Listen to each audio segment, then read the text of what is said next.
Joe, how you doing? Just fine, Tim. How are you? Very well, thank you.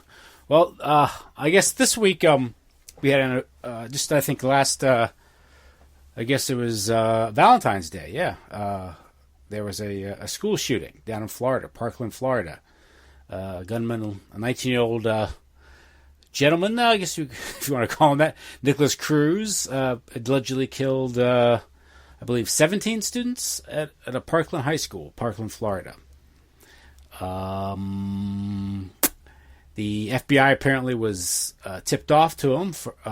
He had made a posting the previous autumn in the fall about wanting to shoot a school. And apparently, according to news reports, the local sheriff was also tipped off to this young man, troubled young man who had made threats. Yet they reportedly did nothing, and he was able to enter the school and gun down 17 people. Of course, this was made national news, of course, as these things do. And the president, Donald Trump, commented on it. And he, of course, the students have rallied, advocating gun control, going to the state legislature, and also, I guess, trying to organize some sort of nationwide protest against gun violence and in support of some sort of legislation, which apparently they think would have avoided the situation because the young man reportedly used, I believe it was an AR-15 weapon, white rifle, to carry out this assault. So, what do you think, Joe? Another school shooting. What's going on here? Well, I mean, who knows what's really going on? And every one of them has the potential to be real, I suppose. In general, I don't think they're legitimate. I mean, look, you know my position on reality, which is that we're in a post 9/11 world, right? It's all of the questions have been answered. We know what the government is now. It's malevolent. It's engaged in ritual slaughter of populations of the citizens. It's controlled by a secret society, and so when you come to something like this, the first question is well, is it a function of that world of the secret society? And the answer is, of course, yes, it is. These things, I think, are really pretty much completely artificial in the general sense. Now, you know, it's not to say you couldn't have a copycat or a crazy person. You know, these things happen. But I would just say that the way to understand this stuff, you know, as a structure, as something that is, as what's in back of it, you know, what the purpose of it is to think of it as part of basically the secret society creating a kind of dramatic theater, you know, using terror-based mind control, to use an expression, so that the population will want and will demand a slave state.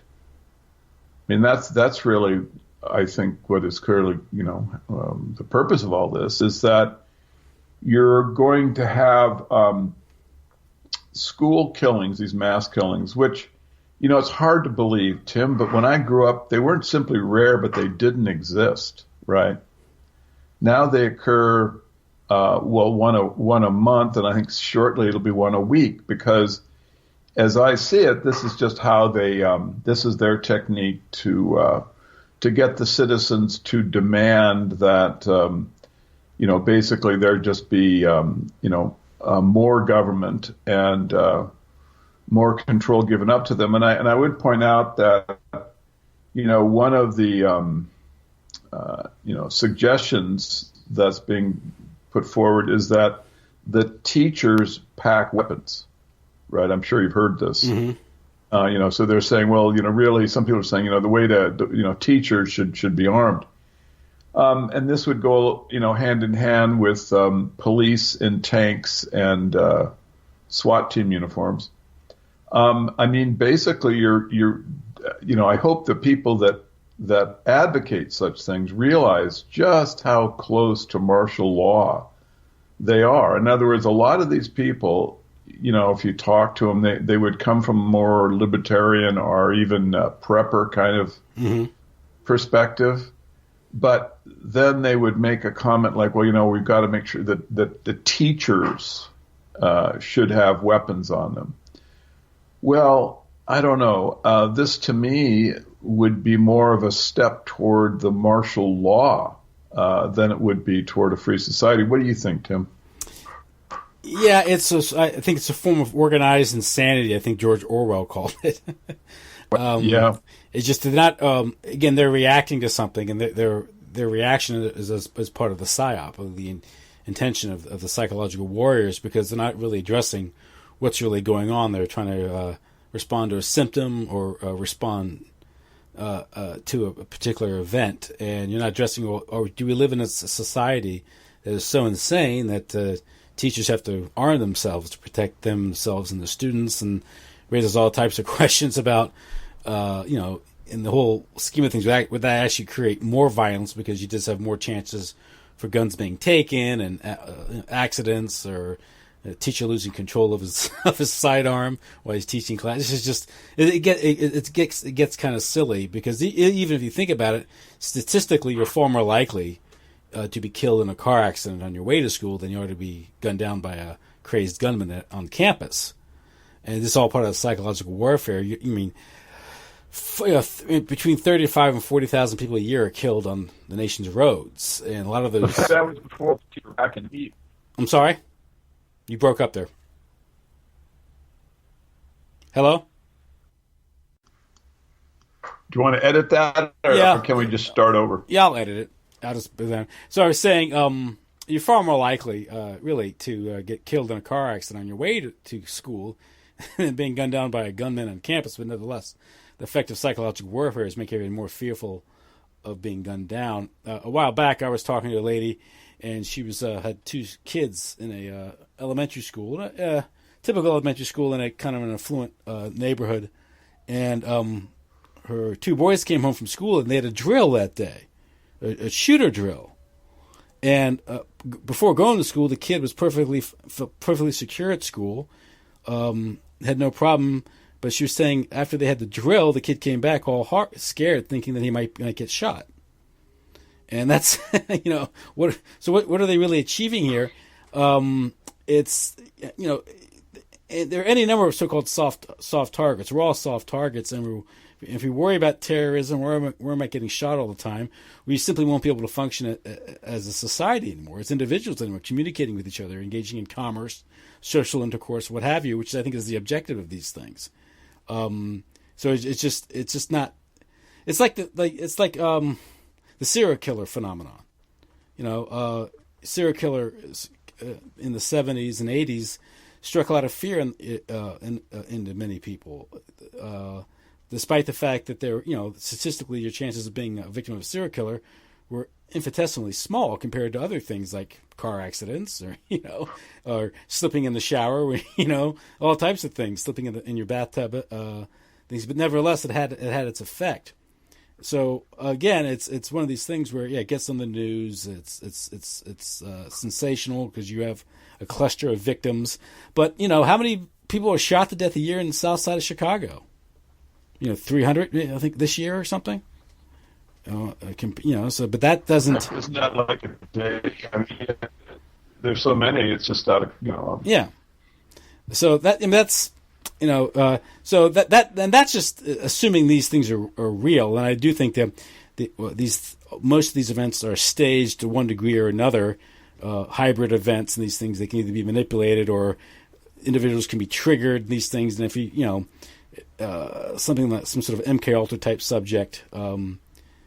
So it's a question. Sometimes they can be totally fake events, perhaps, and that's something we have to realize about terrorism and the news itself. It's becoming very difficult to distinguish it from Hollywood, and these events can be staged because you're watching a television production. News people have stage names. They're actors. We have to don't presume what you're watching on television is reality because you're watching it on television and it's presented as news. And there's a history to this, the news being manipulated. false stories being planted, and planting false stories in a newspaper is only 1 or 2 steps away from false, news reports on television. I, quite frankly, don't see the difference other than technical differences, but there's no difference between planting a false story, which is established, and planting false news stories. It's the same thing, and that's what certain reports, like I think Gladio called for, not Gladio, but Operation Northwoods called for that. We have examples just recently, if you remember that German journalist out of Frankfurt, Utakov, I think was his name. I'm pronouncing his name, German name, but he claimed that for years he was ordered by the CIA to plant stories, and they would plant stories of in the newspaper, and he'd put his name on it, and he was ordered by the CIA. This is Germany, supposedly a sovereign nation, and of course, not too long after him admitting that, he dies of a heart attack at the ripe old age of 53 or 54 or something, which could have happened, I suppose. But they do have heart attack guns, as was revealed in the church committee hearings. Yes, they do. So you think that's exotic and strange. There's Barry Goldwater there sitting at the church, kind of laughingly holding this heart attack gun, and this, I think the lady's testifying. She kind of coldly describes what it's used for. It's to deliver a lethal dose of a drug to appear that the subject or target dies of natural causes. So, there you have it. That's my immediate take on it. I mean, my overall view of these things. Not to mention some of the other past events, which we might want to discuss, that were just, absurd in my book.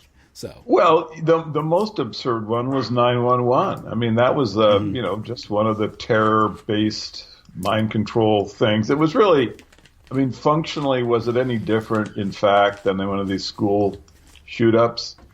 I don't think so. It was, to me, it was just the same kind of purpose. They wanted to scare the public. They wanted to basically justify behavior, that the public wouldn't go, my gosh, this is martial law, we're going to resist.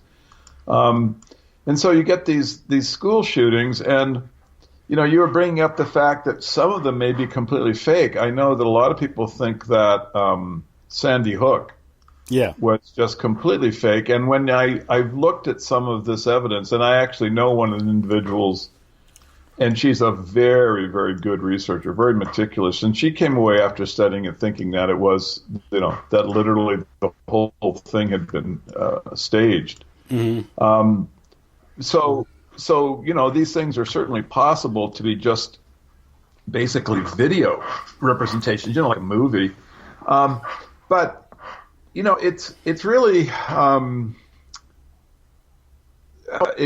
the question that and perspective, that the citizen should have at this point, the alert, aware citizen, is that the mainstream media is a propaganda weapon. So when you get something like the Las Vegas Harvest shooting, or this latest business with Cruz, the 104-pound kid, who suddenly becomes Rambo, and he's there, spraying an AR all over the place. I just think that really the right thing for the citizen to do is just not believe any of it. Yeah. Not a single pixel on your screen. Don't believe a damn thing. And certainly don't let some kind of constitutional right be taken away as a result of these things. And when people advocate, let's get rid of the Second Amendment, or let's arm teachers, or let's, some kind of ratcheting toward the martial law, then simply point out that the reactions that the government is soliciting, and these specialized groups that I think are artificial, they're just taking us to martial law, right? What really functional difference is there from living in a state of terror, right? And so here's like my real bottom line on this: is the martial law state that we're going to is exactly the same as the state that would exist if nothing was done and all of these terrorist acts simply ran amok forever. Mm-hmm. There's really no difference. You're still not going to be able to go out of your house unless, you're basically being escorted. Your kids aren't going to have one little iota of freedom or choice or anything like that. Yeah, because schools are on like prison-like lockdowns. The schools are. So that's the thing, is that when you talk about let's arm the teachers, let's bring in a surveillance state. I have a close connection to someone who teaches, and they talk about, well, my school is a scanning school. What is that? That's a school that every kid has to go through a metal detector. This is a public school. Every kid has to go through a metal detector. It's so funny how we get used to that too, isn't it? Right, and you just get used to it, and then you have this the parkland, which you look at these things and you wonder if they're chosen for symbolic humor or purpose. Like Parkland, that was the hospital JFK got taken to. Mm-hmm. And the woman that the school was named for, one witticism that some commentator pointed out, is that what she was famous for was preventing the swamp from being drained. In other words, what this woman was really, I recall her name is, why she was famous. Marjorie Stoneman? Yeah, they wanted to drain the Everglades swamp, and she prevented the swamp from being drained. She was an environmentalist. So, you have to wonder if, and of course the last name of the guy, Cruz, Cross, you have to wonder if these things aren't at some high level just making people roll on the ground with laughter, or with cruel, the pleasure of rubbing it in the faces of the population that they want to destroy, how stupid they are. They can't see the symbolism. But anyway, so the citizen should just take the position that, this is a post 9/11 phenomena. It's a pixel event. It's pixel. Yeah. Right? It's just a bunch of dots on a computer screen. I'm not giving up a single iota of my constitutional freedom because the pixel reality is scaring people. Yeah, well, what good is the police state anyway? Because even according to reports, the resource officer, the security guard, the officer who's a member of the sheriff's department, heard the gunshots and then stayed outside, didn't back in. So what I was saying is leading us to a police state. But what good is the police state from a practical at least from a public safety standpoint? Because even according to reports, the school security officer who's appointed there, I guess stationed there, I think he belongs to the sheriff's department, didn't go in. Right. Well, what was interesting is that Trump he said, well, the reason for that is that he doesn't love the students. And if the teachers were armed, because they love the students, they would have gone in there to stop the guy. So, in other words, the idea that he's presenting is that we need to arm the teachers. And of course, there is, of course, the issue of well, can you really trust the teachers? Yeah, that's a whole other thing. And then who are the teachers? I mean, what group really? Once you grant this incredible power of being able to pack a weapon on campus, then what happens when the teachers basically become, NSA employees or TSA employees? Yeah, and why are we just presuming that kids should be warehoused all day at these institutions? Exactly. Yeah. Well, that's another thing. But it's just that my point is that a lot of times people advocate, they think that they're advocating for freedom and self-determination. We need to have our own teachers packing weapons, and they think there's some kind of benefit to to this, to having an AR around the house. And I hate to say it. I mean, I don't advocate the loss of any political power for the citizens because we have so little, or essentially zero. But one that I don't think is really meaningful at all is the Second Amendment. I don't think that you can be protected against the kind of weaponry the government and the secret society has, with an AR. I just don't think that's going to help much. Well, no, because if they want to get you, they're going to get you. Just ask Randy Weaver or the Branch Davidians, who are well armed, right? Exactly. If you look, I think the Branch Davidians is what I always point out to people. I go, look, this is, you're kind of like heading into their wheelhouse when you try to get more and more into, like, let's have more weapons and things like that. Mm-hmm. We really, I don't think we have a chance to defeat the secret society through military action. I think that's far-fetched. I mean, it may be something that'll be necessary in terms of self-defense, but at this point, it's way down the road. We don't have, if you had like all 1 million people supposedly in Los Angeles with ARs take to the streets, all they would do is shoot one another. They wouldn't even know who to shoot. Yeah. Because the public doesn't know who the secret society is, what it is, how it operates.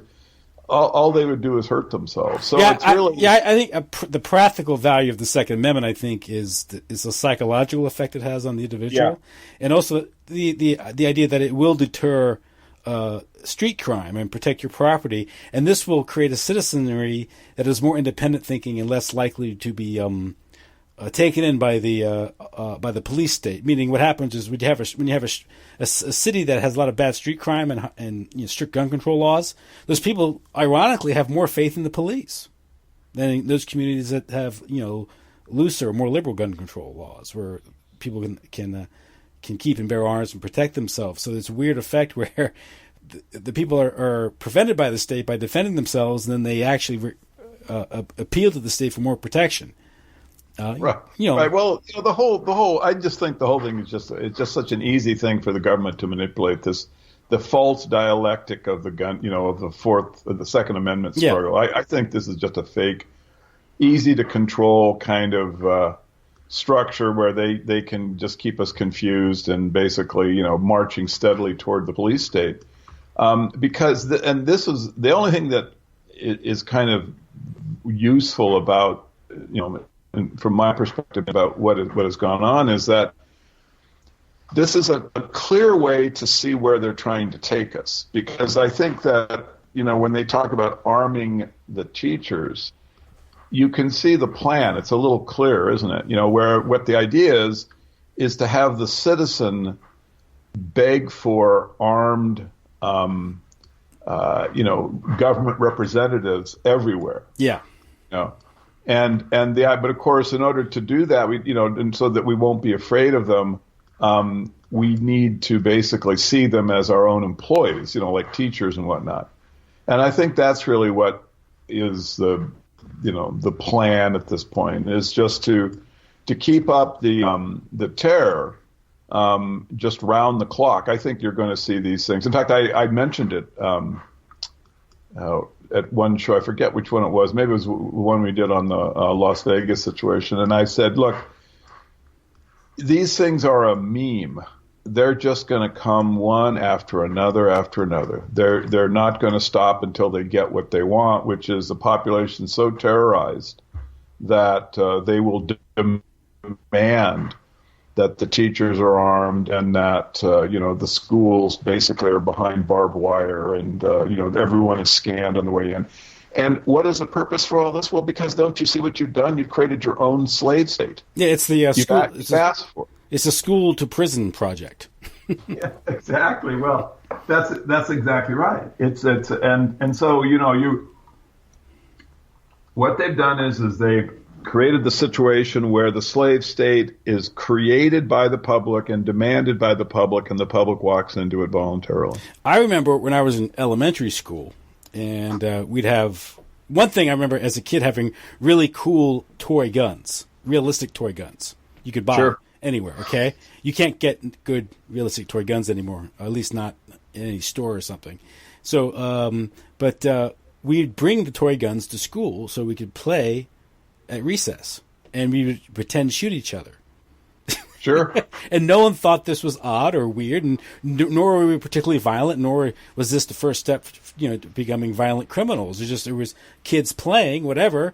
And also, you've heard stories, and I've seen it. There was a time but this is usually in more rural areas, but in the maybe southern areas where kids would drive to school, the older students, and they have a gun on the gun rack in the back of the truck, or in the trunk of the car because they belonged to a shooting club, and no one thought this was odd, and they weren't, and not, there weren't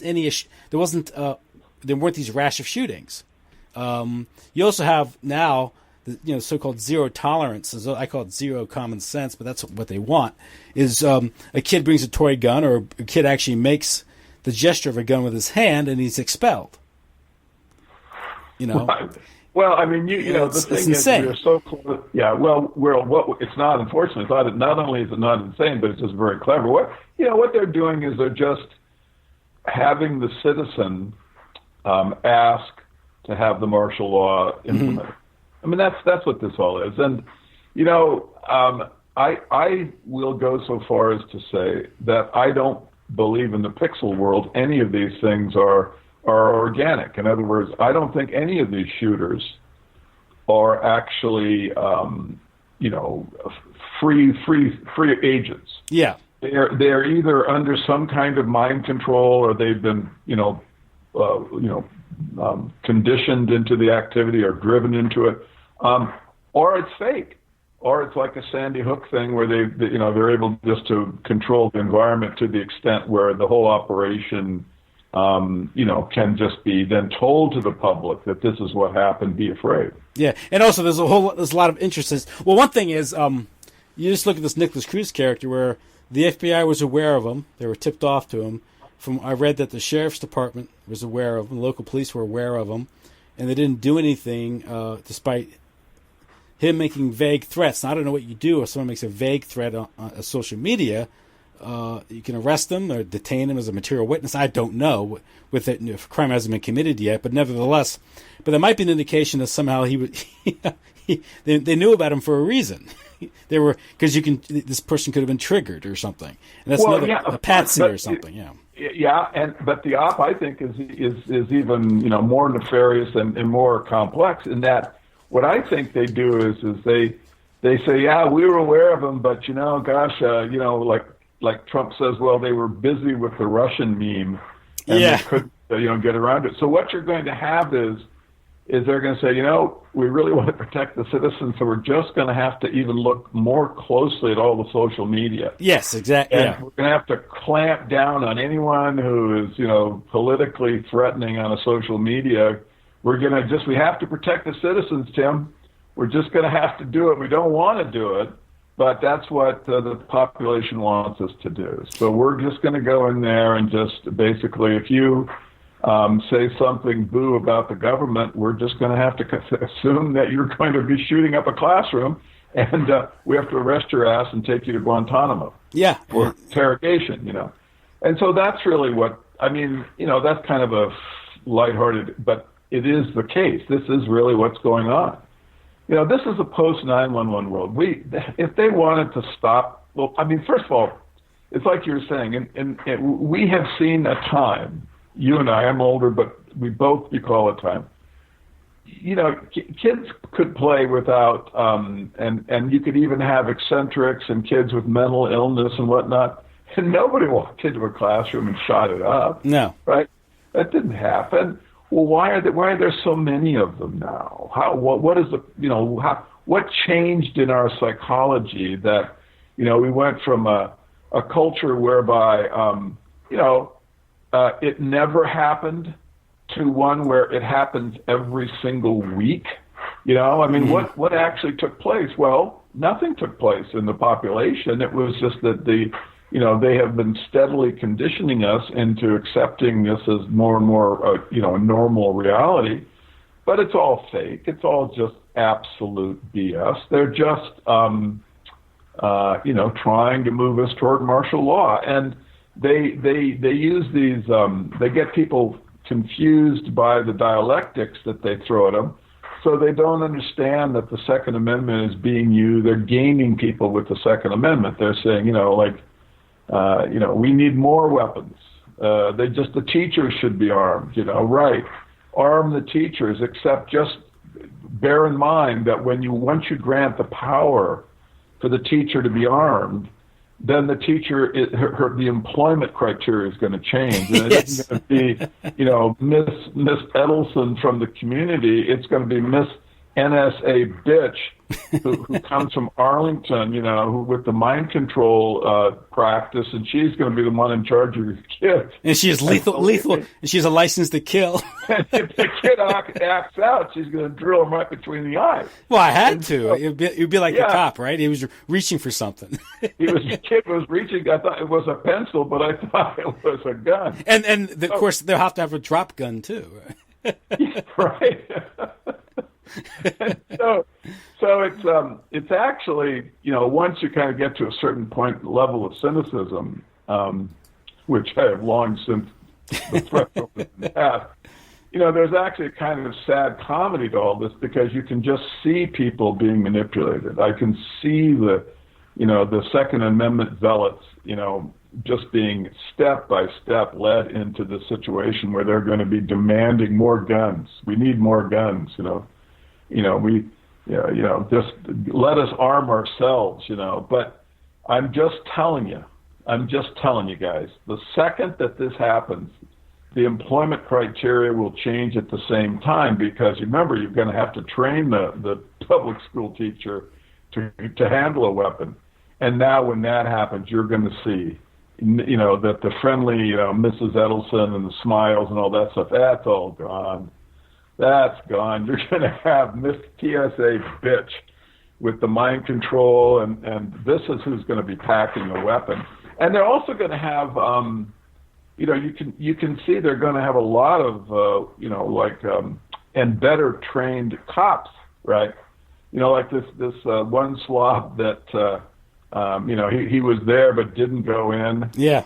And then his employer, whose last name, amazingly, is Israel. Yes. He said, nah, this was not right. This was not right. The guy should have went in, engaged the perpetrator, and killed the perpetrator. See, so he's like telling you what's going to happen in the future. Mm-hmm. The question is who gets to define, who is a perpetrator, who is not. And I just, this is the thing, is that they, and not even very cleverly, but they steadily move us, inch us into, demanding that, that the government do something. That was the same thing that happened at Columbine, where they didn't, that Army, like 200 officers, SWAT police showed up with, armored vehicles, Kevlar, weaponry, and they just waited outside the school. So why bother showing up? Because reportedly they shot themselves, right? That was the whole story. But see the thing, when I see this stuff, I always say, well, what they're doing is they're going to say that the next time the citizen will demand, go in, stop them, get it, And so that then they will go in and shoot everybody up. And the thing is that this time it was, well, what were they actually doing? Well, it was a political demonstration, that we had to break up because it was getting dangerous and out of hand. This is the thing, is that they're just inching us toward martial law, but they want to make sure that they can say, well, this is what the public's asking for. We don't want to do it. We're not interested in enslaving everybody, but we will because that's what the public is demanding. Well, that's Somali's Liberation Army, that whole shootout, right?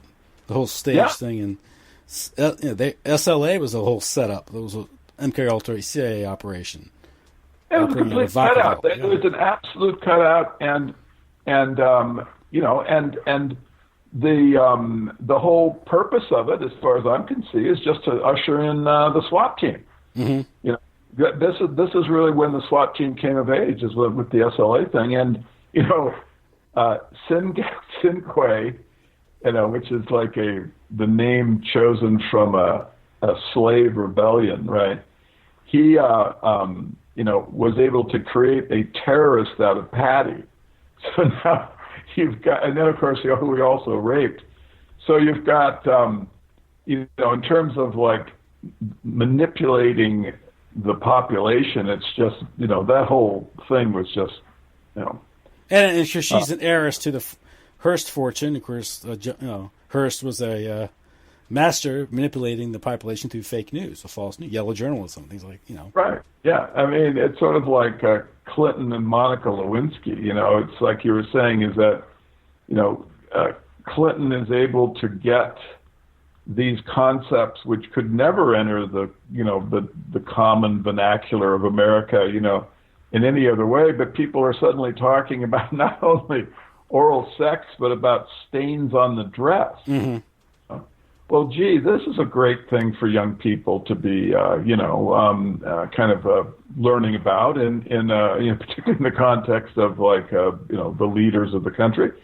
And yet, because of the way it all was structured, the population just sits there and lets their culture get completely debased, and they don't recognize that this was all just being done to create a kind of cover so that they could get these debasing concepts into circulation and not have the public recognize that this is all, just done deliberately, that the whole purpose was to culturally debase. Yeah, there was I was reading Dave McGowan's piece on Columbine and some of the oddities of that, and he says, summarizing what it was all about. And he writes, many right-wingers would have you believe that such acts are orchestrated or, at the very least, rather cynically exploited as a pretext for passing further gun control legislation. The government wants to scare the people into giving up their right to bear arms, or so the thinking goes. And there's reason to believe that this could well be a goal. It is not, however, the only or even the primary goal, but rather a secondary one at best. The true goal is to further traumatize and brutalize the American people. This has, in fact, been a primary goal of the state for quite some time, dating back at least to the assassination of President John F. Kennedy on that fateful day in Dallas on November 22nd, 1963. The strategy is now, as it was then, is to inflict blunt force trauma on all of American society, and by doing so to destroy any remaining sense of community and instill in the people deep feelings of fear and distrust, of hopelessness, despair, of isolation, powerlessness. And the results have been, should be stated, rather spectacular. With each school shooting and each act of domestic terrorism, the social fabric of the country is ripped and further asunder. The social contracts that bound us together as a people with common goals, common dreams, common aspirations have been shattered. We've been reduced to a nation of frightened and disempowered individuals, each existing in their own little sphere of isolation and fear. So I think that was very well said. McGowan's such a good researcher. That's a very clear-minded perspective. I mean, I think that he's absolutely right on. And I think that he got to that point. I never spoke to him about this, but I imagine he got to that point because he could see that was really what was in back of the counterculture. That when he recognized that this was all fake, that then he could see, well, what was the reason for it, and he probably, that was the analytic path, and that's the correct analytic path, in my opinion. That's the right one to walk down, is to recognize that there is broader structures, that the government is doing with these things. Try to make sense out of it from the perspective of how the government is affecting culture. And that's not that hard to determine, because now we can look at, in hindsight, what happened. And so that's why, when I talk about, instead of calling, like a multicultural or a feminist, you should use the term easy to enslave. Because now in hindsight, we know that those social structures were put there to, just as Dave outlined, that this isolates and fragments us. Mm-hmm. And we become, we don't have common aspirations or trust of one another. We end up basically without ethnicity, which is an area that Dave didn't get into, unfortunately. But the ethnic structure is shattered, and that was the first level of defense. And then comes the family, which, of course, the first thing has to go as a father. Then when you have the single mom, well, she's a sitting duck, particularly when she has to have a job. And now the child is going to be raised by the state. you can give the kid the vaccines, and here comes the brave new world, because you've got a whole army of children with IQs below 75. Yeah, they're not going to rebel. Rest assured, they're going to need 100% of the state to provide them for everything. And so when you see something like the Parkland, and I also think that the kid himself, he just seems so marginal to me. I watched him a little bit on TV. He just seems like he has a spectacularly low IQ. Just seems dim-witted. It's hard to know just at a glance, but that was my sense. And I think that's kind of the autistic citizen, who is the American of the future, is really going to be easy to control by the government. In other words, they talk about like the robotic, slaves of the oligarchs. Well, I think that long before we get to robotic, slaves and robots patrolling us, you're going to have, an army of autistic, humans that really can't make any moral distinctions and are going to be trained by the state, which is to say by the secret societies. So that's really what I think the future is. And I think, so the takeaway is just you can't believe the pixel world. You have to think about the broader social purpose for these things.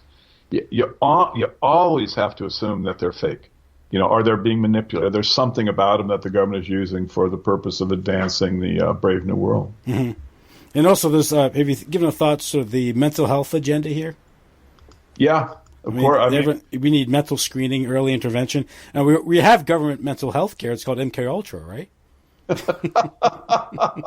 Yeah, we surely do. We've got tons of that.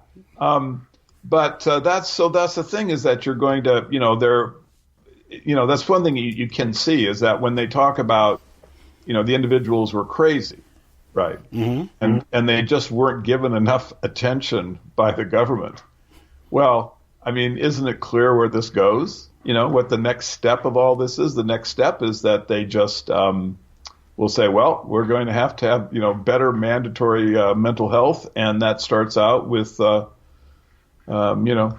Tim, show up tomorrow for your exam. Yeah, and to what extent are these psychological or behavioral disorders, like ADHD or ADD?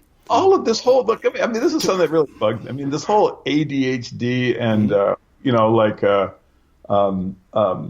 what is the reading disorder that they have? Dyslexia. Dyslexia. I mean, these are like what I would call pseudo psychological concepts. I mean, these things are absolutely ludicrous. Sort of like gluten intolerance and lactose intolerance, things that didn't even exist, 100 years ago. Look, well, you might want to. What's in the food? Yeah, yeah, exactly. The first thing you might want to. Well, I'm just saying, this ADHD, ADD, these things. A lot of it is pathologizing what an early generation would characterize as normal behavior, particularly male behavior. But a lot of it also can be a function of these things, whether it's autism, the spectrum disorder, ADD, ADHD. They've also increased significantly, along with allergies and these things, with the quadrupling of the vaccine schedule. Exactly, and that's exactly right, and that was really kind of where I wanted to head with this. Is that, to me, the greatest threat? I mean, there's just so many things that are threatening, but the greatest threat we face is the vaccines. This is where they are going to drill us. It is there. It's literally. Yeah, they are going to just drill us, because the idea, in the post 9/11 world, folks. You just know, you can rest assured. Tim, I'm giving a Joe Atwell warrant of professional certification on this one, that the vaccines are, part of the Brave New World agenda, and they are going to deliberately create a whole army, a nation of autistic kids, because this has always been what they wanted. When you read Brave New World and you read it closely and, kind of pick up on Huxley's symbolism, you can see it's not a warning about anything. He's proudly, manifesting legacy. He's saying, look, we were so smart. We were able to not only create the Delta class, but they were they didn't even try to stop us from doing it. We went ahead and told them we were going to do it, and then they begged for us to do it because we had got them so confused and messed up that they didn't even know up from down. So this is really, to me, it is the greatest threat that we face are the vaccines, because, man, once they are able to get that structure in place where you have mandatory vaccines for everyone, you're going to see the Brave New World is going to be just right there.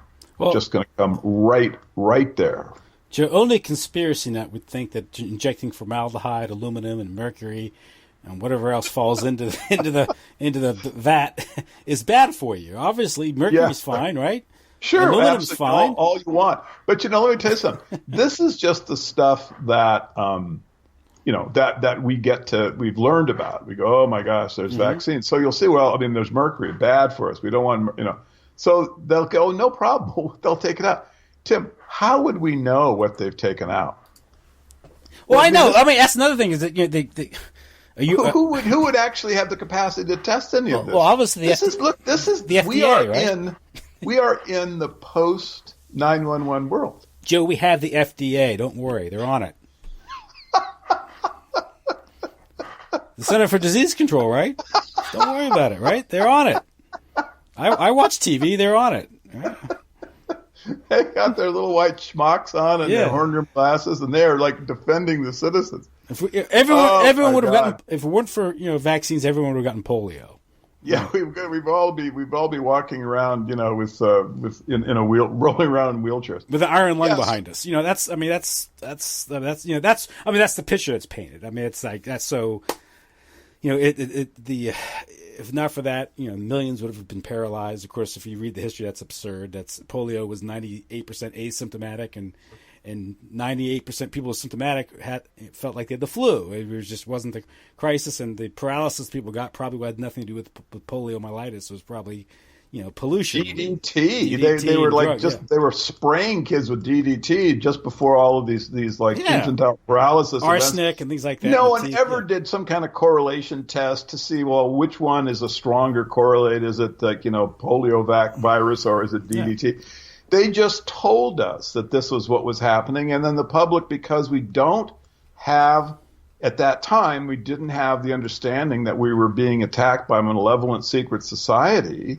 We fell for it. Yeah, this was a public that was fed newsreels, And but now we're in the post 911 world. We're in the world where the BBC lady gets on the air and goes, "Well, the Solomon Building has collapsed," right? And we're in the post 911 world. We don't have to put up with this any longer. We know that there is a secret society. We know it's malevolent. We know it wants to basically destroy the population. So we don't have to, there's no confusion any longer. No one should be, what's going on? I'm so confused. There's no confusion here, Tim. They're trying to usher in the Brave New World. They want to take the population to have an IQ of 0. Mm-hmm. So that's what's happening when you see something like this pathetic shooting, this sad situation. Well, of course these things are going on. Why would anyone who watches the symmetrical collapse of the building then go, gee whiz, the culture looks like it's in trouble because all these kids are killing, this isn't, these are pixel events. These are just the events of the, of the society to mind control us, to get us to accept terrorism. Remember there was the San Bernardino shooting where apparently a young couple with a kid went on a shooting rampage?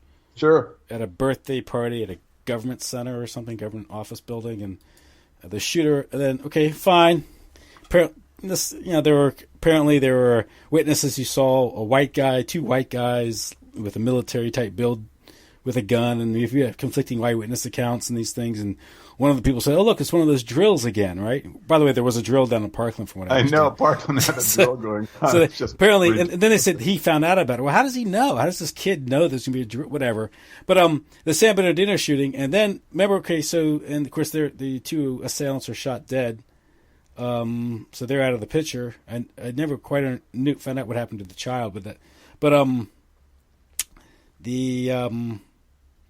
you remember that the news crew showed up at the alleged shooter's apartment, and they all like walked through this apartment and started touching stuff?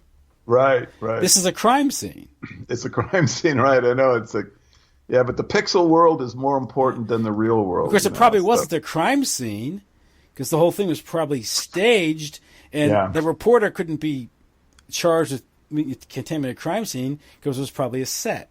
I mean, they're going through touching. Of course, there's a Quran there. Oh, look, and did he drop his passport? Yeah. So I'm thinking, this isn't right. I mean, this is like, again, the Building 7, right? These things don't add up. It's just like, Bobby Parker coming out and laughing, and then getting into character and talking about his dead daughter, who apparently been shot earlier that day, and he's yucking it up on stage. I remember when that happened. I was like, explain this, and just. I can't explain the entire event or what did or didn't happen. All I'm saying is this isn't normal. This is weird. This is suspicious. This is acting, and whatever inference you want to draw. But okay, that's true. And the the perspective you're having of like hard objectivity is is a good one to maintain. However, I would say in the post 9/11 world, we should really be beyond the first thing we should automatically assume is government malevolence. Yeah, and manipulation through the media. I mean, that happens all the time.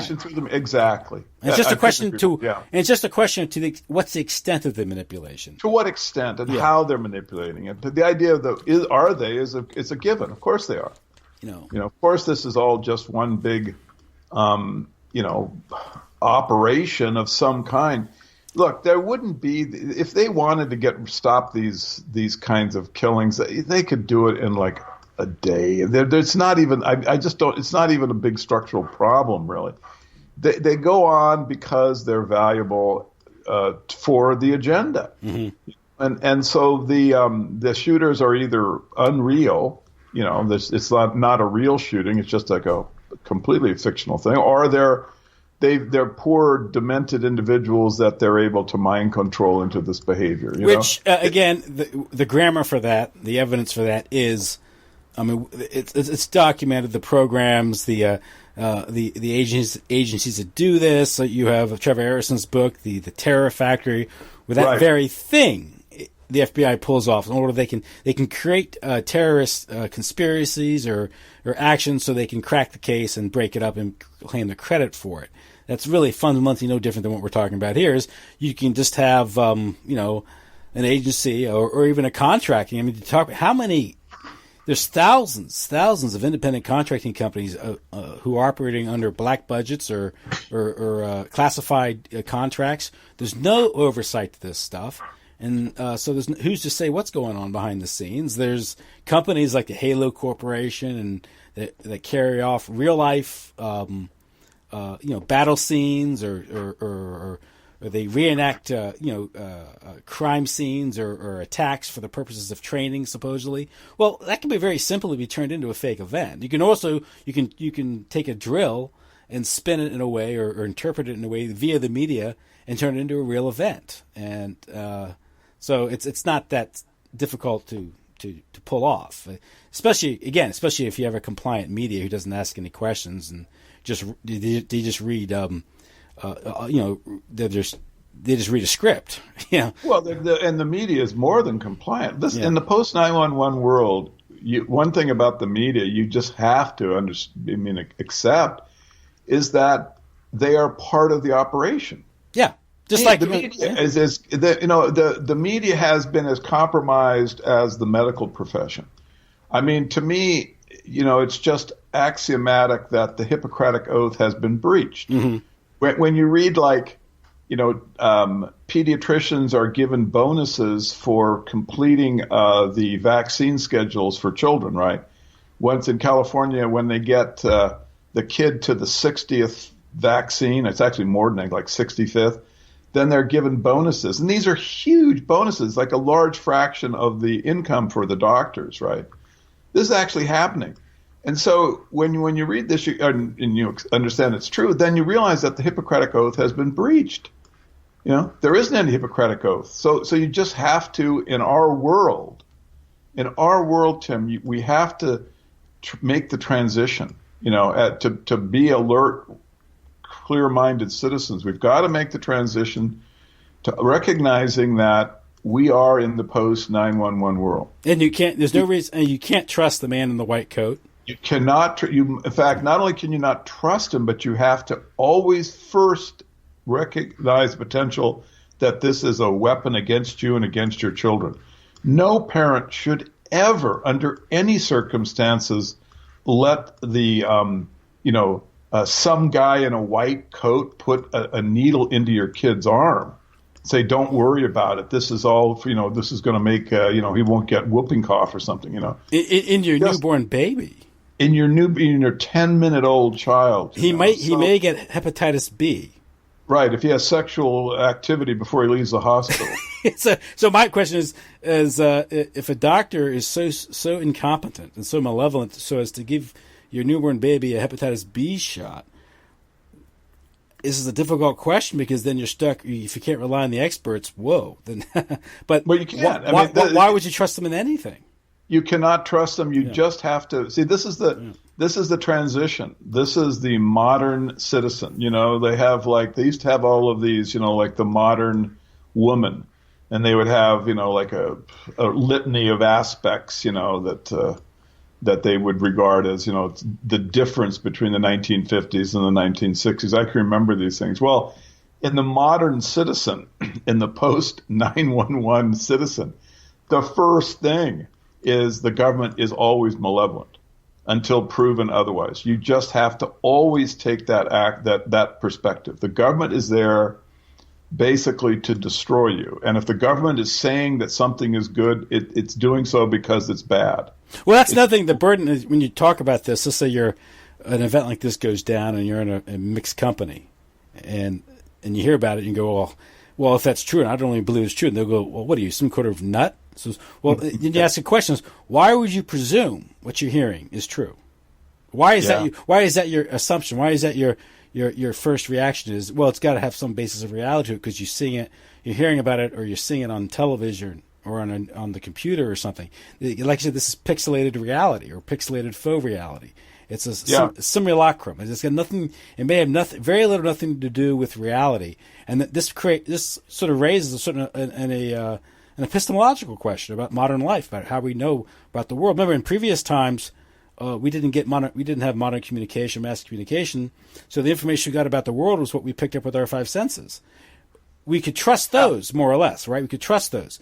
Once you get into modern communication and mass communication I've said this several times on this show and others, that mass communication was developed not for the purposes of making a public that is well informed. It was made for the purposes of manipulation, and psychological warfare. So if you're relying on to get your news of the world, that was a British, remember, news of the world, brought to you by the British Empire.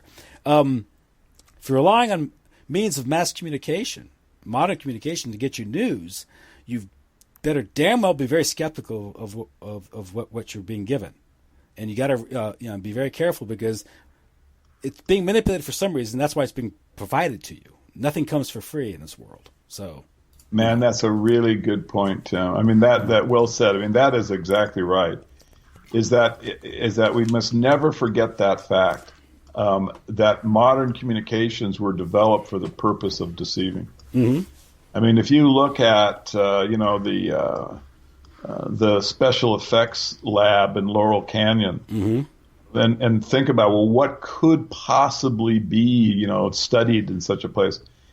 I mean, they have been trying to figure out how to diddle our minds for 1,000 years. And we just have to wake the hell up. we have to understand that the secret society, we talked about this last week, who are they? It is to their advantage to have us, scared. It is to their advantage to have us confused. And sadly, it is to their advantage to have us with real low IQs. Mm-hmm. So, whenever you're, as a parent, you just have to always try to protect the future of your children. You have to say, I just can't trust you, doctor. I'm sorry, but I don't. And I don't think you know what the hell you're talking about. There are no real studies supporting the safety of this thing. There are no real studies supporting the efficacy of this thing. And you know something, Tim? This is the same thing. This is the same thing that you have to bring to when Wolf Blitzer comes on the air breathlessly talking about the next high school slaughter. Mm-hmm. You have to say, really? Really? Even if it did happen, and like in the Las Vegas thing, I'm pretty sure that was a real event. I mean, at least to the extent that there were people who were wounded, because I didn't know them, but someone who lives near me was actually shot at the event, and I have that from someone who I have no reason to believe that is anything other than reliable, and so I would just based on that assume it was there was actual slaughter there. It makes sense from the symbolic, thing, because the name of the event was the Harvest, I believe, mm-hmm. So you get a lot of, occult kind of flavor to the thing. And so, but I mean, again, who knows? But I mean, you just have to always have that perspective. You have to think, Wolf, I am just going to hold my belief until I get to the bottom of it. This, it's like, it isn't just, epistologic. It's sort of like ontology. It's like we need to have kind of a way of like not just vetting news, but of like helping one another know what's real. You know what I mean? Mm-hmm. Because it's like there is such a dense level of confusion that they're able to put on top of us because they control the pixelated world. Mm-hmm. Because we don't have any input into it. We are sitting ducks. And that's one of the reasons why, I don't watch mainstream media. I mean, the most mainstream show I watch is like your interviews. That would be like my idea of like mainstream media. It's like, oh, wait a second, Tim's on tonight. That would be. But see, this would be. I would say that's someone that I can trust to be honest with the information. And so I'm gonna. And so that's the first thing, is try to find that if you want to break free of the effects of these things like this tragic event in Parkland.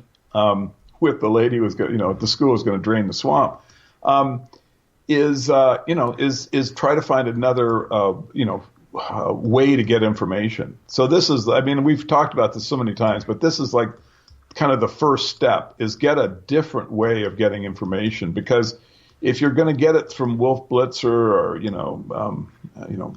Hannity or, some mainstream guy, it's just going to be fake from the very beginning. You're never going to get anywhere, Everything is a lie what you get out of those guys. Yeah, that's what I've noticed is if you cut off the cable TV and stop watching network news, TV in general, and then 6 months goes by and you're in a dentist office and in the waiting room, and CNN is on, and you're kind of forced to watch it. You realize how dumbed down it is, how obvious that it is, because you've broken free from it. Or if you notice, if you ever go to a family gathering or party, and they're talking about the news of the day, and they're recipients of the standard mainstream, Fox versus MSNBC, CNN world, and you realize what poor information that they're acting on. And, really poor information, and also that they're acting on false dialectics. That's the thing that I usually am. It's like it's the strategy of tension. It's like. They'll be arguing this thing from the perspective of gun control. You know, they'll one side will say, "Oh my God, you know, if the teachers were only packing heat, there's no way the kid could have blown the kid's head off." If only my history teacher was Harry Callahan. Right. I mean, and then the other thing is now it's the Second Amendment. You know, we've got to get rid of the Second Amendment. That will fix everything. You know, and so basically you have people that are just deeply manipulated. They don't see that they're the victims of false dialectics. And so when you turn off the mainstream media, and I'm like you, I've had that exact. It's like, because it's been such a long time since I've watched any of it, that oftentimes I will not even know what people are talking about. Mm-hmm. You know, because I really have turned it off. I do not, to whatever extent I can. I just don't pay any attention to it at all. I don't want it near my mind. I think it's really bad. I will, go through news vetting with different sources that I have, and then try to go, well, I should study this. I better study that. That's what I'll do. But I never let unfiltered mainstream media garbage get to me. I think that stuff is poison. And I think even if you're like sophisticated and you've got some sense as to how they're doing it all, you're still not really able to control it completely. It's ever since the age of TV. And if you read about like what Theodore Adorno said about television, what a weapon it is, you'd never let it in your house, and people never should have. It's always been a weapon. But prior to that, even with print media, at least print media, you're sitting down and reading, and you're spending time, and it's more of a higher order of thinking when you're reading something, and usually you put more time into it, you think about it. People now get their information through Twitter or something. Tweets, and it's like there's no real contemplation or thought. It's all, everyone's as sophisticated, as deep as a bumper sticker now, and that's Well, I mean, but we can improve this by they should have been paying more attention to the tweets of this crazy guy, and rest assured, in the future they're going to, they will. It's problem solution reaction time where, they've set up the tweeting world, and then oh my God, it's out of control. So don't worry, we're going to come in and we're going to monitor it very closely. Mm-hmm. And then everyone will want to have, we want our tweeting world to be free of these maniacs. We need more government inspection of it. We need, they will find a way for us to demand, that they monitor us and enslave us, and it's just, I'm sick of it, Tim. I just feel that, the citizen needs in the post 9/11 world to be more skeptical. Yes, less medicated and more skeptical. So. Yeah, notice that these guys are on meds too. That's another thing that comes out. You mentioned it earlier, but I think that's one of the things that's going to happen. I think you're going to see teachers packing heat trained by the TSA. I actually think what you're really looking at is the TSA will just expand throughout the entire country. The TSA, and they'll contract to some Israeli-owned firm. Yeah, exactly. That's what, and you'll have these body scanners with X-rays that will also be able to moderate IQ in case you look like you're threatening the government with intelligence. I mean, the profit potential is amazing, because if you're you say if you have a company that's going to be consulting and developing technology, the training for this stuff, and you can just contract out to sort of like some sort of a paramilitary a private outfit to carry out an act like this and create the environment where you can sell your wares and your services. And that's what they did in 9/11. I mean, you had all these security companies that were set to go and really cash in on the bonanza of post 9/11. Michael Chertoff, what he did with the scanners, Rapiscan was the name of the company, but here's the CIA puts this bomber on the underwear bomber on the plane. They admit it, And then this becomes a justification for these body scanners that give you cancer and scan your body and violate your privacy and these things. And then it turns out that there's Michael Chertoff, the former head of Department of Homeland Security, the one who hustled the Israelis out of the country after 9/11. But he's there. His consulting, his firm has a contract with the company that's making the scanners, and he's there posing as a former, as a government official. Promoting their use on network television. I mean, so there you go. Yeah, it's just that you file that stuff under the category just as how stupid is the American public, and it's like you would think that they would need another round of like vaccines to be that dumb, but I guess that's not. just one example, by the way. There's probably thousands of more examples going on that don't get reported on, and so. Yeah, that's the incentive for these things. That's the monetary incentive for these things. If you just want to go, why they'd pull something like this off, and I said, well, because there's false, there's charity scams, there's contracting, there's money for hardware for police, bloated police departments.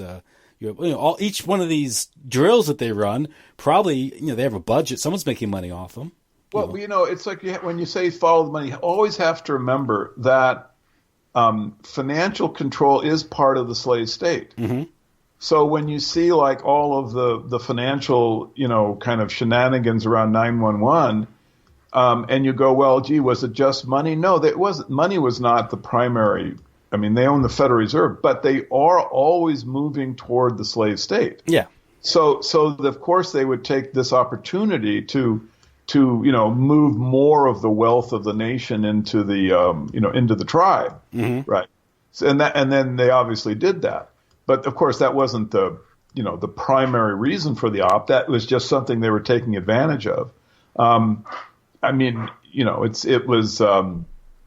It's like 911 led to the wars, and then they were also there on the other side to make all of the weapons and And of course, reduce the population by vaccinating and traumatizing and outright murdering, populations they don't like. And then you come home, and what is the suicide rate among, U.S. veterans? I believe it's 22 a day, isn't it? Yeah, more than they were killed. 22 a day. Yeah. And you think of that, and you go, wow, that's over 600 people a month. That's like 7,200 people a year that kill themselves. And on top of that, there's another 15,000 may die in there, another 50,000 maimed. Why are we there, Tim? Is it who are we protecting? Who's benefiting from this? If we were worried about like a body count because of terrorism, aren't we creating a body pile 100 times larger just with our activity, mm-hmm. supposedly to protect ourselves? So it doesn't make any sense. It just doesn't. The narrative doesn't make any sense, and it's an example of how they create the false narratives so that then the population they go, well, I guess we're there because Bin Laden or something, Yeah. But the fact is, we're there because they want to reduce the populations of certain groups. That's really why we're there. And they've done a bang-up job of that in Iraq, in Libya, and Syria. Well, everywhere. Everywhere, yeah. Everywhere. It doesn't. I mean, the whole thing is just so preposterous. It's sort of like the thing that really like made me laugh was Panetta when he said, he says ISIS is tough. This is really going to be tough. This could be a 40-year process. 40-year. Of course, there's a symbolic reason I'm sure for that particular number. But so he goes, this is going to be a 40-year process. And I thought to myself, wow, what a strategy. Here's a group that didn't even exist when we got into the Middle East wars. And now, after being there for 18 years, we have a new group that we've created that was going to take 40 years to clean up. Mm-hmm. I mean, the strategy, is this what you call a strategy that's working, right? Is this actually, are we heading someplace that's coherent? We're obviously not. It's as if the public doesn't even have, they can't even see that they're being laughed at, I mean, at this point, it's just the whole Middle East, the rationale is so preposterous that it's just a way of reducing population. It's so obvious, but the public, they don't even have the capacity to see that they're being ridiculed. Yeah. It's a massive harvesting and also just a harvesting and pillaging of humanity. That's what it is. Yeah, it's exactly right. That's all it is. And it's by people who have the perspective that they're dealing with animals. So that's one thing you have to always remember is that, when you read the Project for the New American Century and you see them talking about an ethnic-specific bioweapon, that is why when I give a warrant that the vaccines are going to bring in the brave new world, you can be absolutely sure that I'm right. Because this is the moral perspective that you see within the Project for the New American Century. Yeah, and it's what Bertrand Russell said about through diet, injections, and injunctions. They would diet, injections, injunctions. Yeah. And so that's really what we're looking at here. And the population, we're worried about the First Amendment. Man, worried about the autistic. That's what you want to be worrying about. Don't worry about, and guns are not going to protect you. They're just not. The guns have no capacity. The whole reason that they've set this thing up as this dialectic is just because they know that it's preposterous. Again, I don't want to advocate the giving up of any single right at this point. I would fight for anything, to keep whatever. No, I know what you're saying is not, but if the same consciousness was raised about something about vaccines as there are towards the Second Amendment, you'd achieve a lot more. So the NRA, we should have the VRA. This is what we need, is to bring to the public mind the real issues. Just the fact that one of the ways you can tell it's fake. This again just shows my level of where I'm at. But is because it is a popular issue. Yeah, that just shows you the Second Amendment's a fake issue. If it was a real issue, they would be suppressing it in 100 different ways. It's not. The reason why they have it out there is just because they want to keep people mesmerized. Yeah. Good point. That's the whole purpose of the damn thing. So, don't worry about that. Really, that's not the blow that's going to crush you and wipe you out. It's the one you don't see coming, and the one you don't see coming is the vaccines. The vaccines, in my opinion, and the toxicity in the food, the glyphosate, this whole toxic soup, that's what's going to take you out. That's going to reduce your population to zero. Man, I was talking. Not sure I should get into it, but there is like a lot going on in Japan right now. People are starting to go, this doesn't look too believable, like where our population is going to zero, and the government really doesn't seem to be doing a whole lot about it, And so, I've been, saying, look, who do you think these people are, right? Do you really trust these guys to be real Japanese? After World War II, wasn't there some, period of time when maybe it could have been possible to slip, other people in? The political party, the Liberal Democratic Party, was funded through a CIA slush fund, partly by the stolen gold. Well, and also the Masons. The Freemasons have just been running Japan basically since the beginning, before World War II, in my opinion. And, it's like the little witticism that, I always mention, which I always get in trouble for because I'm just this bad racist person. But I do think it is sort of humorous and was humor that the code that was given to the Japanese pilots for a successful beginning of the Second World War was Tora, Tora, Tora. Oh yeah, because I think that's a pun, in my opinion. And see, they have a sense of humor. And that's one of the things, actually, thank heavens they do, because they've become a little easier bit to spot if you kind of get into the rhythm of how the jokes that they enjoy and how they kind of, the way they make fun. But, for us, we've really got to start focusing on trying to wake the population up to the autism threat. It's going to, I think it's already so deeply.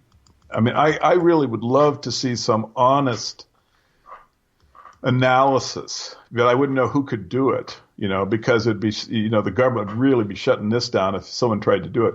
But I'd really like to know what's going on with the intelligence of the American children at this point. I'd really like to know, like in the broad strokes, what's happening, because I think they're already at the point where you're starting to see, starting to actually see the damage. Well, they're definitely not healthier. I mean, there's chronic illnesses among kids. I mean, yeah, exactly. Epidemic rates, and there's a reason for this. Whether it's allergies and these things, or chronic illnesses, or ADHD. I mentioned earlier these things.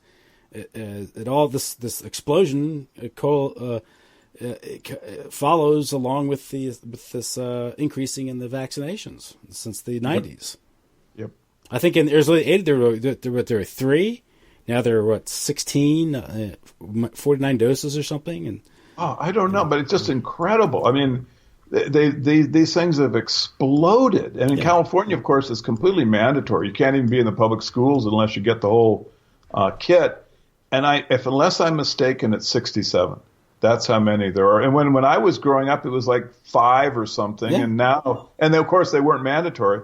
Now they're completely mandatory. You can't be in the public school without them. And there's, there'll be 100. Supposedly, one of the, projections as to where it's going to be in California in like 5 years, they'll be up to 100 vaccinations.